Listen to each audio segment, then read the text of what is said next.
Ok, c'est parti, on est là, super. Bonjour la communauté des richesses humaines, j'espère que vous allez super bien. Bienvenue dans cette nouvelle interview de richesses humaines où j'ai la chance de recevoir la belle et magnifique Renée Allard. Bonjour Renée. Bonjour. Merci d'avoir accepté mon invitation dans cette interview qui rend les professionnels heureux de se lever le matin. Et aujourd'hui, j'ai voulu vous présenter Renée suite à un post qu'elle a fait, parce que Renée et moi, on se connaît depuis quelques années. Et euh, l'autre jour, elle fait un post qui donne plus d'informations sur son métier de travailleur social. Parce que oui, Renée, ça fait plus de 20 ans qu'elle fait ce métier-là. Elle l'a fait dans différentes régions du Canada. Aujourd'hui, tu es à Québec, n'est-ce pas? Oui, exactement. Et donc, merci d'avoir accepté cette invitation parce que j'ai tellement à cœur de faire sortir les gens des préjugés et des stéréotypes qu'on pourrait avoir sur certains métiers. Et donc aujourd'hui, on va faire le focus sur ton métier de travailleur social. Alors René, la première question, toute simple, c'est quoi un travailleur social? Le travailleur social, c'est quelqu'un qui, on croit beaucoup à l'influence de la relation entre l'humain et son environnement. Donc, notre travail, c'est très souvent d'accompagner les gens à travers leur environnement pour trouver leur place, pour trouver leur X, pour trouver où est-ce qu'ils sont le mieux. Ça peut être tant on fait du 0-100 ans, ça peut être autant en protection de la jeunesse qu'on entend souvent. On entend souvent ça que les travailleurs sociaux volent les enfants, mais leur travail, c'est plus d'accompagner les parents pour que les enfants soient bien. Ou ça peut être autant en personnes âgées, où est-ce on accompagne les personnes âgées pour avoir les bonnes résidences, les bons endroits. On peut faire aussi du suivi individuel. Moi, c'est ça que je fais. Donc, je prends des gens qui ont une problématique qu'on appelle situationnelle. Donc, c'est la situation. On n'est pas dans la santé mentale en tant que telle, mais ça peut être ça peut causer des problèmes de santé mentale, là, mais tu sais, des situations qui font qu'ils ne sont pas bien dans leur monde. Ça peut être des deuils, des choses qui causent de l'anxiété, qui causent de la dépression, des choses comme ça. Puis, à travers leur vision de l'environnement, on travaille à changer la vision ou à changer leur positionnement face aux autres. On a vraiment un regard porté vers l'extérieur, en fait. Oui, c'est ça que j'avais noté, c'est ça que j'avais noté qui m'avait interpellée, c'est que finalement, vous êtes très, très complémentaire du travail de psychologue qui, lui, va venir aider la personne à regarder à l'intérieur, revenir en elle-même euh, et bien sûr, parfois guérir, en tout cas, sortir des problèmes intérieurs psychologiques.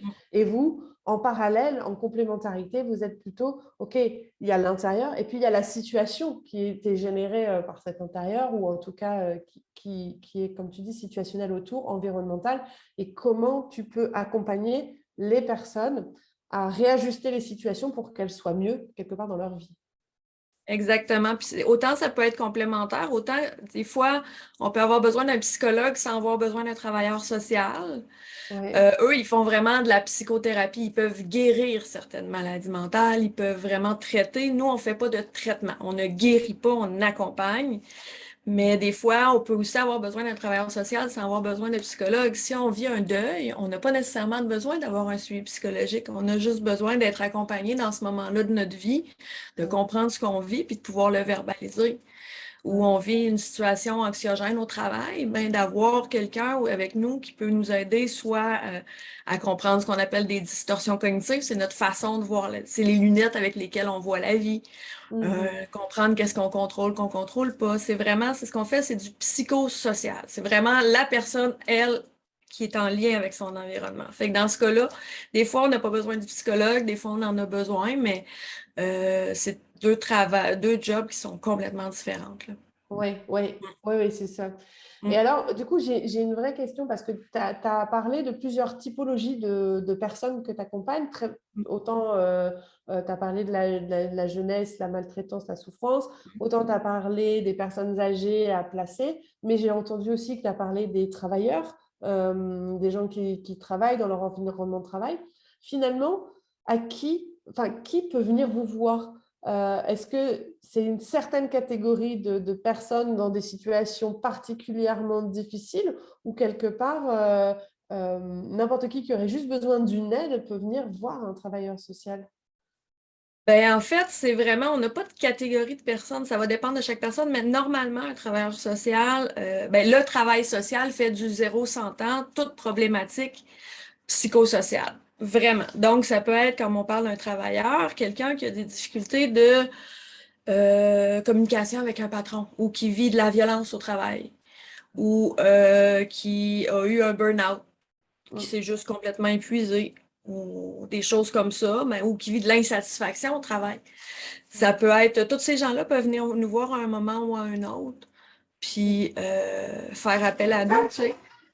Je suis désolée, il y a des chiens à l'arrière. Ouais, ça À va. partir du moment où est-ce que la personne ressent un malaise, puis que ça, ils sont les bienvenus avec nous, là. Nous, on est vraiment là pour faire, peu importe la difficulté, qu'elle soit grande ou petite, Ouais. on est là, là. OK. Donc là, finalement, vous êtes présent pour des personnes qui vont faire la démarche de venir vers vous. Ouais. Parce que, évidemment, moi, j'ai en tête dans ce qu'on voit dans toutes les séries américaines et tout ça, et même françaises, les travailleurs sociaux aussi, qui sont, je ne trouve pas mon terme, je ne vais pas dire recrutés, mais qui sont sollicités par la justice. Ça, il y en a aussi. Il y en a effectivement, par exemple, parce que nous, on a des actes qu'on appelle réservés, qui Oui, sont vraiment en lien avec la justice. Ce qu'on entend par là, c'est nous qui faisons les évaluations psychosociales dans les cas de garde d'enfants, par exemple. Donc, si au niveau de la justice, il y a un problème pour la garde, mais c'est nous qui le faisons. On fait les évaluations psychosociales dans les homologations de mandat de protection en cas d'inaptitude. C'est-à-dire que si quelqu'un n'est plus apte à prendre soin d'elle, c'est nous qui faisons l'évaluation psychosociale. Le médecin fait l'évaluation au niveau santé, s'il y a une démence, s'il y a une déficience, s'il y a quoi que ce soit. Et nous, on fait le psychosocial. Ça aussi, c'est un acte qui nous est réservé au niveau de la loi. On fait aussi des évaluations, plusieurs évaluations au niveau de la loi où est-ce qu'on peut être demandé à y aller. Oui, effectivement. Au oui, niveau légal, on peut faire des expertises aussi psychosociales pour la cour. d'accord. Euh, c'est vraiment des choses c'est des actes qui sont réservés aux travailleurs sociaux, du moins au Québec, c'est nos actes à nous. Oui, mais parce que du coup, en fait, c'est ça, le préjugé qu'on peut avoir finalement sur ton métier, c'est qu'on se dit le travailleur social, il est là que quand il est mandaté, alors qu'en fait, pas du tout. Ça peut totalement être une démarche personnelle de quelqu'un de venir vous voir, de venir vous consulter pour l'accompagner à transformer une situation, quelle qu'elle soit, quand je dis quelle qu'elle soit, de manière qui soit souffrante et difficile et qu'à un moment donné, est-ce que vous, dans ces cas-là, dans ces démarches, vous faites que de l'accompagnement relationnel ou vous accompagnez aussi dans des démarches peut-être par exemple de changement de travail, de changement de maison, est-ce que Ben, vous en donnez des fait, contacts, des choses comme ça? ça fait partie. Ça, c'est la beauté du travail social, c'est que oui, on peut faire tout. C'est vraiment, on peut faire beaucoup de choses. Tu sais, moi, j'ai travaillé en refuge pendant un bon bout de temps. Donc, je travaillais avec des jeunes hommes de 17 à 24 ans, puis on travaillait à les sortir de la rue. Tu sais? Fait qu'on Ouais. faisait des démarches avec eux, on faisait des appels à l'aide sociale, on faisait des démarches d'appartement, des choses comme ça. Tandis que dans d'autres cas, en ce moment, mais moi, je suis en clinique médicale, mais ça va m'arriver. Ça m'est même arrivé avec un monsieur qui avait des troubles de démence parce qu'un début, ben, j'allais le dépanner avec son ordinateur, là, Ouais. parce qu'il avait besoin de ça pour communiquer, puis c'était plus facile pour lui. Donc, j'allais l'aider là-dedans. Fait qu'on, la beauté de notre travail, c'est qu'on peut faire tellement de choses. Ouais, On peut faire quand je dis on fait du 0-100 ans, toute problématique, c'est vrai, puis on peut trouver notre place. Il y en a qui feront jamais qui iront jamais en cours. Puis il y ouais. en a qui vont faire que ça parce que c'est ça qu'ils aiment. Il y en a qui vont juste faire des suivis dans leur bureau tranquille. Il y en a d'autres qui vont se rendre sur des lieux d'accident ou des lieux de catastrophe quelconque, puis qui vont être là pour gérer les traumatismes. Fait que c'est vraiment, on peut faire tellement de choses, là. Et moi, j'ai des amis qui sont spécialisés vraiment en enfance avec les parents et tout. Moi, ma spécialisation, c'est les deuils traumatiques puis les traumatismes en général. Donc, on peut faire tellement de choses. C'est vraiment le fun pour ça. Parce qu'on fait ce qu'on veut selon ce qu'on préfère. Et selon ce que vous savez faire et ce que vous aimez faire. Mm. Et du coup, alors, tu as répondu à la question que j'allais te poser après.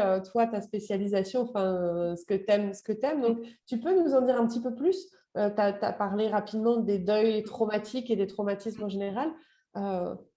Tu peux nous en dire un Ben, peu plus? moi, en fait, c'est ce que j'aime beaucoup, ce que j'aime le plus. Mais moi, pour vrai, en ce moment, je travaille en clinique médicale, fait que je fais du 0 à 100 ans, toute problématique. OK. Par contre, j'ai travaillé beaucoup dans ce qu'on appelle un centre de crise au Québec. C'est un centre où est-ce qu'il s'occupe de tout ce qui est crise, peu importe.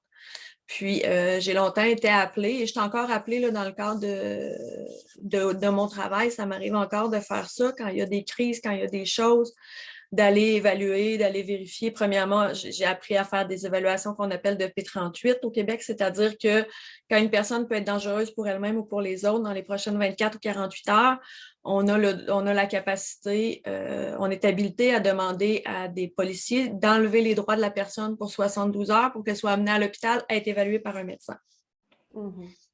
Fait que moi, j'ai fait beaucoup de ça, donc j'aime beaucoup ça. Puis je suis très à l'aise avec ces choses-là. Donc, je suis très à l'aise avec le deuil et encore plus avec le deuil traumatique, c'est-à-dire des deuils pour lesquels on n'a pas eu le temps de le prévoir, on n'a pas eu le temps de dire au revoir, que ce soit par maladie, par suicide, par accident, par homicide. Puis chacune a sa problématique.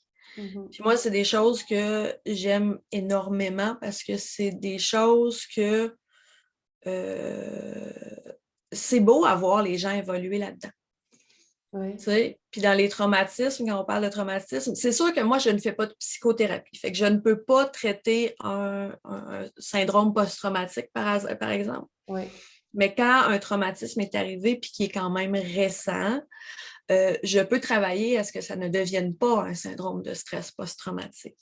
Donc, expliquer les symptômes, les faire comprendre pourquoi ils sont là, qu'est-ce qu'ils donnent, permettre à la personne de ventiler, d'être appuyée. Donc, ça permet de faire beaucoup, beaucoup de choses. Moi, c'est ça que j'aime beaucoup. Éventuellement, je pense partir en pratique autonome, donc à mon compte, et j'aimerais beaucoup ça, me spécialiser dans des choses comme ça. Donc, en deuil traumatique, en trauma, des choses comme ça, c'est sûr que moi, c'est parce que c'est tellement beau voir la résilience de l'humain dans tout ça, là. Oui, tu accompagnes vraiment à cette résilience. Ouais. Et comment tu le vis à titre personnel? Est-ce que ton métier, parce que c'est quand même quelque chose de très humain, de très relationnel, et puis en plus, toi, tu aimes travailler avec quand même des situations qu'on peut qualifier de lourdes quelque part pour les gens. Comment toi, tu le vis en tant que personne, Renée? Est-ce que ça t'arrive avec à la maison? Qu'est-ce que tu fais? Ben, en fait, tu as raison, mais les travailleurs sociaux, on est notre propre outil. Hein. Le principal outil qu'on a, c'est nous. Mais moi, c'est des situations qui ne sont pas proches de moi. Il y a des choses pour lesquelles je ne travaillerai pas. Je ne travaillerai pas, par exemple, avec des gens qui ont certaines difficultés ou certaines maladies parce que c'est des choses que je vis dans mon quotidien et que je n'ai pas nécessairement envie de sentir vibrer avec moi. Ouais. Mais les deuils, bon, moi, je suis quelqu'un de très, très à l'aise avec la mort. Là. Depuis que je suis toute petite, je connais très bien la mort. Je ne suis pas quelqu'un qui en a peur. Puis, je suis quelqu'un qui n'a jamais eu de difficulté à couper les ponts. Je ne te dis pas là, que ça ne m'est pas arrivé là, de rentrer à la maison après une situation plus difficile ou d'avoir peur que quelqu'un se suicide ou simplement après un suicide complété, que de quelqu'un que tu as suivi, c'est jamais facile. Mais sinon, moi, je fais beaucoup, j'arrive à fermer la porte entre les deux, vraiment facilement parce que, c'est sûr que moi, je ne plante pas des fleurs. Là. Oui, c'est des situations qui sont lourdes, mais je ne suis pas sympathique, c'est-à-dire que je fais la différence entre ce que moi, je vis et ce qu'eux vivent. Il y a vraiment une séparation dans tout ça, puis j'arrive à faire la séparation. Fait que c'est quelque chose que je suis capable de faire facilement. J'ai cette chance-là, fait que ça revient pas à la maison. Oui, parce que Enfin, moi, je te pose cette question parce que moi, je sais que j'ai une telle empathie que je ne suis pas sûre que je serais capable de ne pas ramener à la maison. Donc ça, c'est une force Ben que tu moi, as. tu vois, je suis quelqu'un qu'on peut qualifier d'hypersensible, là. C'est un nouveau concept qui sort de plus en plus, là. En anglais, on appelle ça les empaths, là. Donc, les gens qui sentent l'émotion des autres, qui vivent l'émotion des autres. Puis moi, je fais partie de ces gens-là. Donc, dans mon métier, c'est un truc incroyable, là. C'est génial. Ça fait de moi quelqu'un qui est capable de saisir quelqu'un en 3 secondes, là. Oui, oui, oui. Mais il a fallu que j'apprenne à faire la différence entre qu'est-ce qui est mon émotion à moi dans ce que je ressens, puis qu'est-ce qui est l'émotion de l'autre. C'est ça. Ouais. Puis il y a encore des gens que je vais faire, mon Dieu, elle, j'ai envie de la sauver. Pourquoi? Puis là, je suis capable de faire le lien dans ma tête, de dire, non, c'est ça. Ouais. Fait que ça, c'est l'expérience. Là. Après 20 ans, tu finis par te comprendre. Puis de J'imagine. pouvoir faire, là, c'est ça. OK, moi, ce type de personnes-là, je veux les sauver. Donc, quand j'ai envie de sauver quelqu'un, pourquoi? Voici pourquoi. Donc, je suis capable de faire, non, non, c'est telle problématique. Donc, il faut que je modère mes ardeurs, mettons. Oui, mais c'est ça. En fait, finalement, avec l'expérience, parce que oui, la notion d'hypersensible, à la mode ou pas à la mode, je pense que c'est une réalité. Et c'est là-dessus aussi qu'on se comprend. Je suis aussi qualifiée, j'ai été diagnostiquée d'hypersensible, etc. Mais je trouve ça magnifique, cette façon où tu arrives à dire, OK, je suis hypersensible, donc je suis capable de comprendre et d'être dans l'empathie avec l'autre, mais par contre, tu as trouvé à travers ton expérience de vie un moyen et c'est ça que je trouve ça génial, de faire la différence entre hey, c'est pas mon émotion par contre. Je peux être empathique, compassion, etc. Mais je ne suis pas obligée de le vivre moi en tant que moi, René, C'est ça. de souffrance en fait. Et c'est intéressant ce que tu dis, cette façon dont tu fais. Donc tu dis, finalement, quand tu sens que tu as un élan, que tu veux y aller, ce côté sauveur, quelque part, tu arrives à voir en toi quand même qu'est-ce que ça vient réveiller. Et du coup, c'est ça qui te permet de faire la séparation, c'est ça? Oui, exactement. Je pense que la première fois que ça m'est arrivé clairement, je suis arrivée ici, puis j'ai dit à mon chum, je dis, hey Jean, aujourd'hui, j'ai eu quelqu'un qui était comme ça et j'ai pas essayé de la sauver. Tu sais, j'ai compris là, que c'était moi, là, que c'était moi qui voulais la sauver, mais que c'était pas ça le besoin. Parce que de toute façon, les gens, ils viennent pas pour qu'on les sauve. Tu sais, c'est pas notre travail. Si on faisait ça, je dis tout le temps aux gens, sauver quelqu'un, c'est comme essayer de retenir le Titanic à bras, là. Ça se fait pas. Il faut que ce soit la personne. Notre travail, c'est un accompagnement. On peut pas se sauver. On peut accompagner dans ses choix. Mais fait que, à un moment donné, quand tu es capable de dire ah, ben elle, je veux la sauver, ben, je vais réfléchir, je vais respirer, puis je vais dire mais toi, qu'est-ce que tu veux, toi? Hein?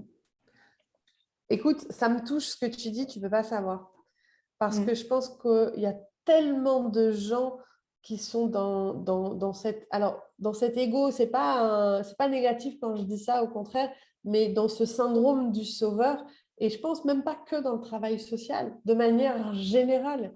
Les gens ont ce syndrome de vouloir sauver leur entourage, finalement d'avoir du mal à vivre l'impuissance face au drame des gens et que ce soit des collègues, des conjoints, etc. Mais finalement, la réalité, c'est que la seule personne qu'on peut sauver, c'est nous-mêmes. Mais la seule personne qui peut sauver l'autre, c'est elle-même. Exactement. Puis c'est vrai que tout le monde, on est très, très mal à l'aise avec l'impuissance. Oui. Peu importe, là, on est très, très mal à l'aise avec la douleur de l'autre, la tristesse de l'autre, les difficultés. Tu sais, combien de fois on a entendu quelqu'un nous dire, ah, j'aimerais tellement ça prendre ta douleur puis la prendre, puis la vivre à ta place. Mais en même temps, tu sais, je veux dire, effectivement, on ne peut pas les enlever, ces douleurs-là, on ne peut pas les empêcher. Puis c'est sûr que c'est un travail difficile, même encore je le fais des fois avec mes amis, là, où est-ce que je dis là, c'est pas à toi de faire ça, là. Tu sais, il est où ton pouvoir là-dedans? Où est-ce que ça t'appartient? Tu sais? Mon père, des fois, il m'entend dire ça, ben ça ne m'appartient pas. Puis à un moment donné, il dit René, tu dis tout le temps ça. Je dis, ben, c'est parce que c'est ce que j'apprends à mes gens, c'est dans quoi ils ont contrôle, qu'est-ce qu'ils ont contrôle, qu'est-ce qu'ils n'ont pas le contrôle. Puis on a le contrôle sur très peu de choses dans la vie. On a du contrôle sur nous, puis nos réactions face à ce qu'on n'a pas de contrôle. C'est vraiment juste ça. Fait que j'avais dit, ben oui, ça fait 20 ans que je l'enseigne, ça serait bien que je l'incorpore moi aussi. Fait que c'est la même chose. Ouais. Donc, puis c'est tellement difficile parce qu'à l'école, ce qu'on apprend, c'est qu'on a le contrôle sur tout. Je veux dire, Oui, si tu travailles assez fort, tu vas réussir. Mais non, ça se peut que tu te plantes. oui, Tu sais, combien de ouais, personnes ont fait faillite alors qu'ils ont travaillé jour et nuit pour quelque chose? Tu sais? ouais. Ou si tu t'entraînes assez fort, tu vas aller aux Olympiques. Non, ça se peut que tu finisses 5e. Tu as du pouvoir sur Mm. ton entraînement, mais tu n'as pas de pouvoir sur le résultat. Tu sais? Ou on peut empêcher les conséquences de quelque chose. Non. On peut dire, ben, si je fais ça, il va y avoir ça comme conséquence, mais on ne peut pas empêcher la conséquence. Tu sais? Non, Fait que c'est ça. Fait qu'on apprend à l'école qu'on peut tout contrôler alors que c'est tellement pas vrai.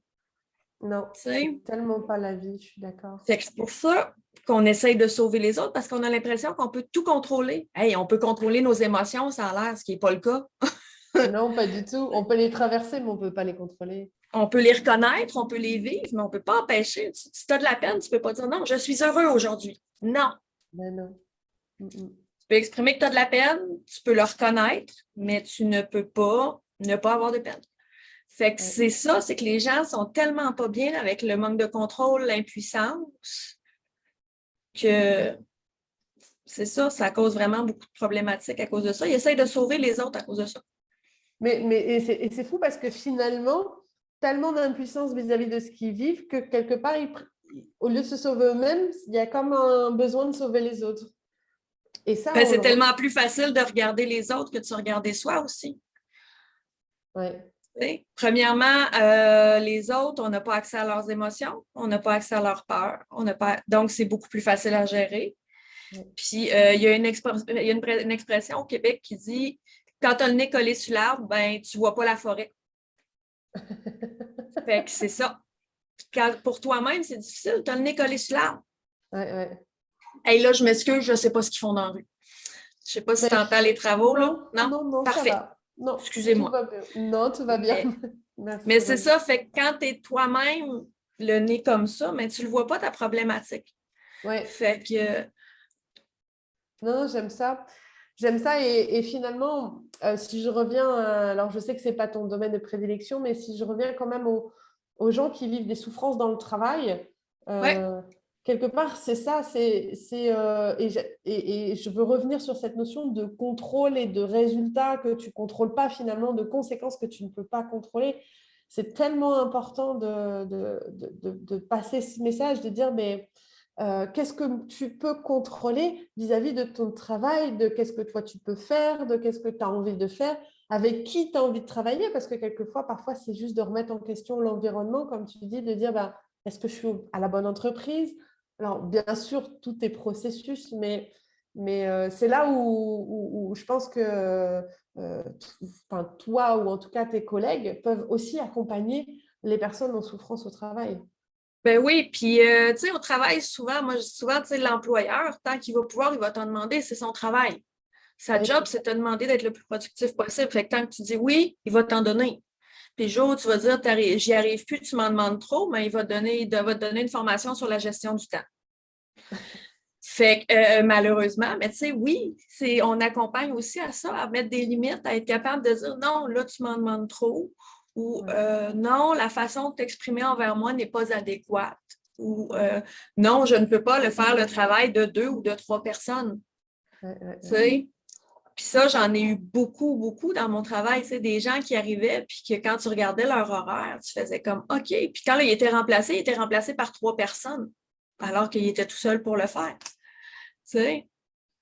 Fait que c'est des choses comme ça. Puis oui, au travail, on peut les accompagner à justement comprendre où est-ce qu'ils ont du contrôle, où est-ce qu'ils n'en ont pas, où est-ce qu'ils peuvent trouver leur équilibre dans tout ça aussi. Tu Oui. sais, parce qu'il y en a qui aiment leur travail, mais qui n'aiment pas tout de leur travail. On n'aime pas tout de notre travail. Là. Moi, j'adore mon travail, mais j'haïs la paperasse. Là. Oui, non, mais voilà, il y a toujours des parties qu'on n'aime pas. C'est ça. Mais tu sais, trouver ton équilibre là-dedans, trouver ce que tu aimes, trouver ce que tu peux aller chercher à travers ça, tu sais. Ouais, ouais, Parce qu'il n'y a pas toujours la possibilité de changer de travail non plus. Tu sais, c'est pas tout le monde qui a les mêmes, nécessairement, les mêmes opportunités ou que les mêmes possibilités, tu sais. Je sais pas dans les autres pays, mais au Québec, tu sais, moi, j'ai des gens qui vivent moi, je travaille en milieu rural, là, je suis à l'extérieur de Québec, même si je vis à Québec. Puis il y a des gens qui vivent à qu'on appelle Deschambault, à 50 minutes de Québec, puis il n'y a pas 300 entreprises qui peuvent faire. Oui. Tu sais? Mais ils sont établis là, ils ont leur vie là, donc on ne peut pas nécessairement dire ben change d'emploi. Mais on peut dire, OK, dans ton emploi, qu'est-ce qui est bien, qu'est-ce qui ne l'est pas? Tu sais, à moins qu'il y ait vraiment de la violence psychologique ou autre chose, mais on peut dire qu'est-ce que tu veux chercher, comment on peut s'arranger, comment on peut voir avec ton employeur aussi. Tu sais. Fait qu'on peut vraiment accompagner avec des gens au travail, effectivement. Ouais. Et ça, c'est magnifique parce que et là, tu viens de me mettre une claque, mais alors une belle claque. Parce que effectivement, alors, mais j'aime ça, hein, j'aime que ça vienne me chercher parce que c'est vrai que moi, j'ai une tendance à dire, dans mon monde, comme je vis en ville, comme j'ai toujours vécu en ville, et puis en plus, maintenant, je travaille sur Internet, dans mon monde, c'est ben, si l'entreprise ne te convient pas, bien sûr, je ne parle pas de claquer la porte du jour au lendemain, mais entame un processus de chercher autre chose. Et là, tu viens de me ramener à une réalité que je ne connais pas forcément. Oui, mais en milieu rural, il n'y a peut-être pas 300 entreprises, comme tu dis, et puis et je trouve ça vachement, enfin, je trouve ça super chouette, en fait, cette approche de dire, bah, est-ce qu'on peut au moins prendre du recul, poser les choses, qu'est-ce qui va moins bien et qu'est-ce qu'on fait et qu'est-ce que tu peux faire, quoi. Ben, c'est ça. Puis, tu sais, il y a des gens qui sont aussi, qui ont des emplois, je ne sais pas, moi, j'ai déjà une madame, ça faisait 40 ans qu'elle était là.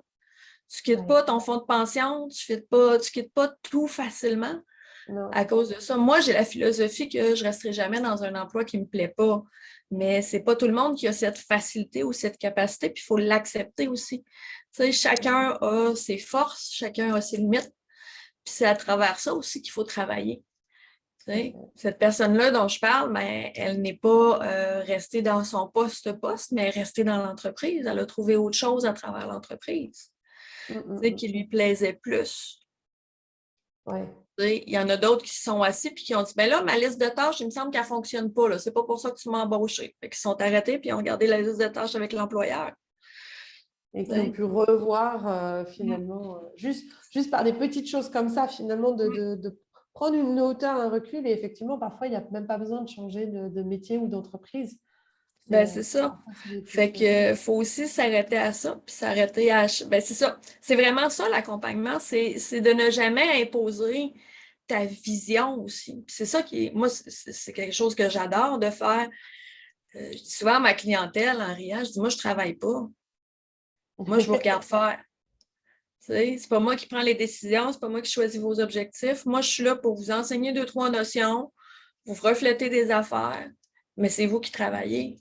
Fait que, tu sais, moi, j'aurais beau le dire, hey, ta job, c'est de la merde. Tu sais, va-t'en de là. Mais oui. Oui, mais comme tu as dit, on ne connaît pas leurs émotions, on ne connaît pas leurs peurs. Vraiment, tu me donnes une belle leçon d'humilité, Renée. Merci beaucoup. Ça me fait plaisir, c'était pas le but, mais ça me fait plaisir. Mais moi, j'aime ça. J'aime ça parce que ça me fait prendre beaucoup de recul sur les choses et j'espère que ceux qui regardent cette interview, ça va vous aussi vous donner des idées, des choses que vous pourrez mettre en place, surtout si vous n'êtes pas bien au travail, pour juste retrouver un peu de plaisir en tout cas et quelque chose qui va vous convenir.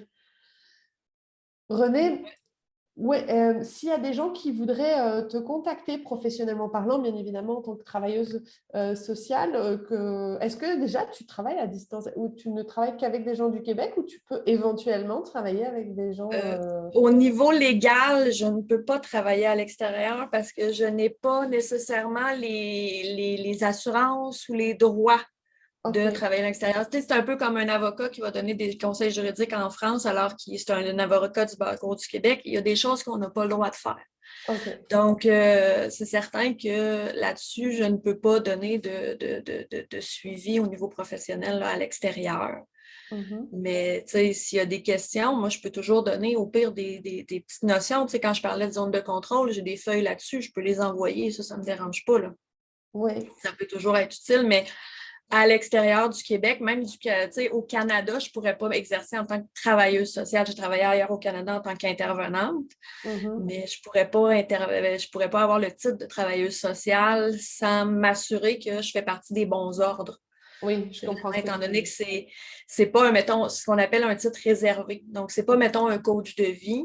Il faut Oui, faire partie d'un ordre professionnel. On est assujetti à la loi sur les professions. Donc, on est vraiment, on est assujetti à certaines règles, à de la déontologie. On est surveillé. Donc, puis on protège le public ainsi, là, c'est parfait. Fait que bah, non, bien je sûr. pourrais pas vraiment donner de suivi là, à l'extérieur du Québec. Alors, par contre, du coup, j'ai une question intéressante. Peu importe où les gens se trouvent, où est-ce qu'ils peuvent se retourner, où est-ce qu'ils peuvent aller voir pour trouver justement dans leur pays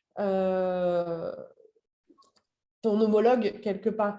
Est-ce qu'il y a des sites officiels sur chaque pays a son site officiel, son site internet, je Ben, parle. je sais qu'au Canada, c'est des ordres professionnels. Où est-ce que tu peux regarder sur l'ordre professionnel? J'imagine qu'en France aussi, vous avez des ordres professionnels ou ailleurs. Sinon, il y a toujours moyen, c'est le système de santé. Bon, il y en a souvent dans les systèmes de santé. Donc, il y a moyen de regarder. Nous, au Québec, le 811 te permet d'avoir accès à tout Ok, aux besoins. Mais étant donné que moi, je travaille au public en ce moment, justement, donc je suis payée par le système de santé. ok. Mais c'est ça, donc il y a moyen. Puis sinon, juste googler. C'est niaiseux comme ça, mais si tu googles travailleur social ou assistance sociale ou selon le terme de votre pays, mais vous allez sûrement trouver parce qu'il y en a plein qui s'affichent sur Facebook, sur Internet, sur Google, qui sont là pour ça. Yes, yes. Mm. Ben, merci. Merci beaucoup, René, pour cette super interview, pour cet échange. J'ai adoré. Enfin, franchement, j'ai passé un super moment. Merci de nous avoir partagé c'est quoi ton métier. Euh, Vraiment, moi, personnellement, ça a changé ma vision du métier, juste par cet échange. C'est juste Ben, tant incroyable. mieux. Et en plus, j'ai pris des leçons. Et j'adore ça. Et j'adore ça. Est-ce que tu as envie d'ajouter quelque chose? Tu aurais envie de dire aux gens qui vont nous écouter, regarder cette interview? Ben, qui ont souvent plus de pouvoir qu'ils pensent, en fait, qui sont plus capables de faire les choses qu'ils pensent. Moi, j'ai souvent des gens qui viennent dire ah, merci, tu as changé ma vie, puis je suis comme moi, j'ai rien fait. Tu sais, c'est vous autres qui travaillez, les travailleurs sociaux, puis même tous les autres professionnels, psychologues ou quoi que ce soit. On ne fait pas grand-chose parce que c'est vous autres qui faites le travail. Donc, vous avez beaucoup plus de force intérieure qu'on peut le croire. Puis, c'est ça. Donc, faites-vous confiance. C'est le plus important. Belle conclusion. Belle conclusion, j'aime ça. René, merci beaucoup. Euh, je vous dis au revoir les richesses humaines. Merci d'avoir suivi cette interview et puis on se retrouvera pour une prochaine d'ici 15 jours, 3 semaines. René, prends soin de toi. Mais ça, je pense que tu Pareil. sais bien le faire. Et Ah, puis, les intervenants, on est toujours coordonnés mal chaussés. On apprend tous aussi. j'aime cette humilité. Ok, salut tout le Ça fait un monde plaisir. et à bientôt. Bye bye.